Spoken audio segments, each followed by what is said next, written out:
বিশ্ব শেয়ার বাজারের বড় ধাক্কা ভারতের জন্য। সাউথ কোরিয়া উঠে এলো ষষ্ঠ স্থানে, পিছিয়ে পড়ল ইন্ডিয়া।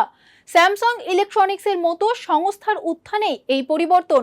বিদেশি বিনিয়োগের কমা আর টাকার দুর্বলতার চাপে ভারতের আজকে এই পরিস্থিতি।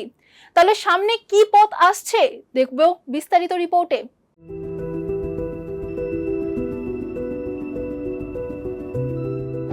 বিশ্বের শেয়ার বাজারে বড় পরিবর্তন।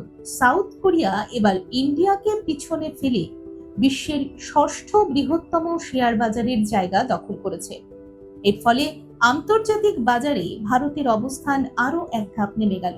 বিশেষজ্ঞদের মতে দক্ষিণ কোরিয়ার এই উত্থানের প্রধান কারণ প্রযুক্তি খাতের দ্রুত বৃদ্ধি। বিশেষ করে স্যামসাং ইলেকট্রনিক্স এবং এসকে হাইনিক্সের মতো বড় চিপ নির্মাতা সংস্থাগুলির শেয়ারের দাম হঠাৎ বেড়ে যাওয়ায় পুরো বাজারে শক্তিশালী প্রভাব পড়েছে। কৃত্রিম বুদ্ধিমত্তা বা এআই প্রযুক্তির চাহিদা বাড়ার ফলে এই সংস্থাগুলির ব্যবসা দ্রুত বৃদ্ধি পাচ্ছে।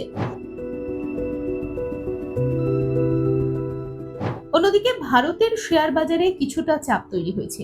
বিদেশি বিনিয়োগকারীদের টাকা তুলে নেওয়া, টাকার মান দুর্বল হওয়া এবং এআই খাতে তুলনামূলক কম উপস্থিতি, এই সব কারণ মিলিয়ে ভারতের বাজারে ধীর গতি দেখা যাচ্ছে। কিছুদিন আগেই তাইওয়ান ভারতের জায়গা নিয়ে পঞ্চম স্থানে উঠে এসেছিল। তারপর এবার দক্ষিণ কোরিয়াও ভারতকে ছাপিয়ে গেল। ফলে বিশ্ববাজারে ভারতের অবস্থান এখন আরো নিচে নেমে এসেছে।